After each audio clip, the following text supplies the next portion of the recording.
Hi, I'm Dr. Heather Hirsch. Welcome back to my YouTube channel, Health by Heather Hirsch, where we talk about all things perimenopause, menopause, hormone replacement therapy, and midlife. In this week's video, I want to walk through how can you start on hormone replacement therapy when you are in perimenopause. Now, I have a great video all about the differences between early and late perimenopause here.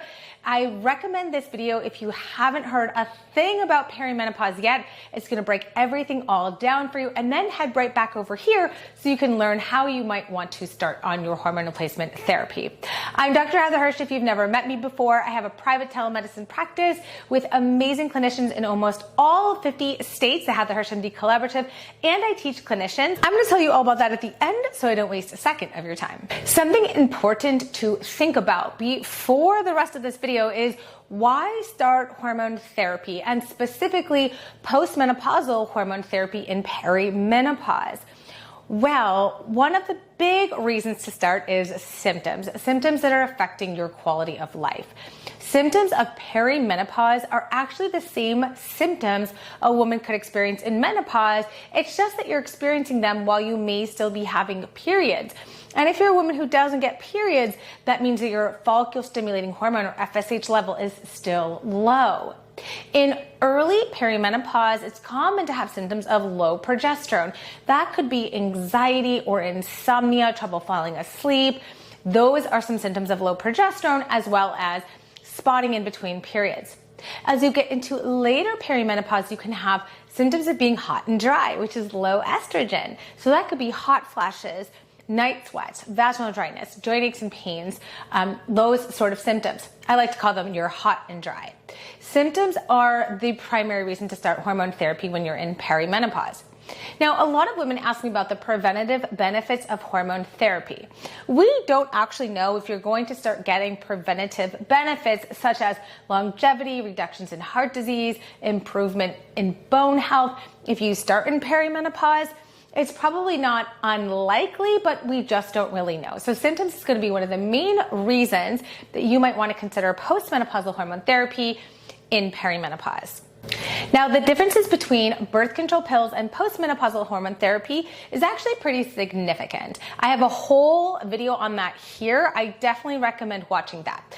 A lot of clinicians are more comfortable prescribing birth control pills, but in a nutshell, I have found through my decade of treating women that postmenopausal hormone therapy is actually more effective in actually treating the perimenopausal symptoms than birth control pills. Now, birth control pills are something that we probably have been on at some point, not all women, but a lot of us have.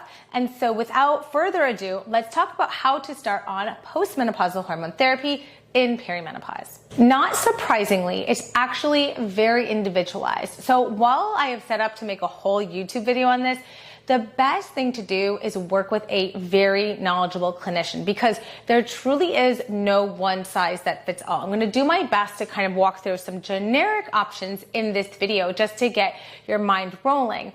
But a well-trained, experienced clinician is absolutely where it's at. Again, I'll talk to you about my telemedicine practice at the end and places where you can find clinicians.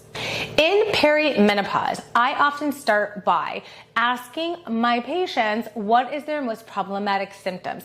Perimenopause is so symptom driven. There's never going to be a lab that tells you that you are in perimenopause or not in perimenopause. It is absolutely symptom driven. So, as I mentioned at the beginning of this video, if you have more hot and dry symptoms, hot flashes, night sweats, itchy ears, dry skin, I'm going to think about starting you on an estrogen. If you have more symptoms of anxiety, insomnia, I might start you on progesterone. And that is the very first thing you want to think about. The way I ask my patients this in clinic is I say, if I had a magic wand and I could stop one of your symptoms, what would it be? If you answer that question and you're symptomatic and watching this video, what would it be? That's going to help us decide which hormone we should start with. Now, what's crucial, as I said, start with. I have a very detailed stacking method that I use and that I teach in my provider's course. it's really important, in my view, to do one hormone at a time, if possible, because then both the clinician and the patient knows exactly what each hormone is doing. One of the downsides to, say, birth control, for example, is it's a pretty whopping oral dose of both estrogen and ethinyl estradiol and progesterone, often in norethindrone, but there's other formulations. And if you have a side effect, you don't know what the side effect is coming from. You don't know if it's coming from the estrogen or the progesterone. So if we go back again, I think about your number one symptom and then add that hormone. So let's say your number one symptom is joint aches and pains. Joint aches and pains and maybe some night sweats, those are more of your low estrogen symptoms. And so I might start you on a low dose of estrogen. Yes, even if your estrogen on your labs was normal or high, this is still symptom driven. So I might start with a low dose of transdermal FDA approved bioidentical estrogen, say a low dose of a patch. And I don't want to use any sort of prescriptions here because this is for education only. Then I would usually give you about 4 to 6 weeks to see if that helped to resolve the symptoms. If not, we do some dose adjusting and we either adjust the dose or sometimes the route, which means transdermal versus oral, or the formulation, which would be like bioidentical estradiol versus conjugated equine estrogen. That is for another video. Once we treat that symptom, then I might add the next hormone on top. So let's say in this scenario, you started your estrogen. When should we start your progesterone? This is a very, very common question and one that is very individualized, particularly in perimenopause. But at the Health Hirsch MD Collaborative, we like to try you on progesterone because we want to see how you will tolerate it, if it helps any of your remaining symptoms, what formulation and what dose is going to work best for you. So then once we've treated your primary symptom, then we might add the progesterone. So that might be 100 milligrams of micronized natural progesterone, the FDA-approved bioidentical progesterone, into the evening and see if that helps or if you have any side effects. If you do, then we figure out, is there a different formulation of progesterone that might help you? This is actually very common in clinical practice. And I know I've pointed you towards a lot of videos, but I have a great video here all about what to do if you have progesterone intolerance.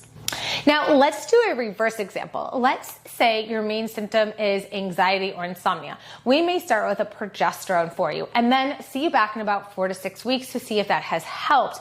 If it hasn't, then we again think through, is it the right dose for you? Is it the right formulation? And is it the right route for you? Those are the things that we're constantly thinking about as your clinicians. Once we do treat that bothersome symptom, then the question is, should we add estrogen? And that is, again, going to be very symptom driven. So I might not add estrogen unless you're having hot and dry symptoms. So you could be on progesterone without estrogen for a long time. It's unsafe to be on estrogen without progesterone in postmenopausal women for an extended period of time. Notice I didn't say perimenopausal. So again, this can get a little complex, but that's why you want to have a good physician walking you through. And again, I want this video to be for educational purposes. One thing we haven't talked about yet is testosterone. Testosterone is actually a very interesting hormone in that there's more that I wish that we knew about it. But we do know with pretty good evidence that it helps with low libido, maybe a little bit of fatigue, maybe a little bit of muscle mass or exercise recovery, maybe some bones, maybe some mood, maybe some brain fog. There's more that I wish we knew definitively about testosterone. But let's say maybe your second symptom once you started on the progesterone and now you're sleeping is low libido. We might then add that next. And so again, what the plan is in perimenopause and what I want you to take away from this video is, number one, it is very symptom driven. So you want to be really clear on what your symptoms are, when they're occurring, how they're affecting your quality of life, and what is the most bothersome symptom to you. Then in perimenopause, you want to start with one hormone at a time, and you want to try to have a thoughtful clinician that could help you decide, is this something that I think estrogen might help or progesterone might help, or even testosterone.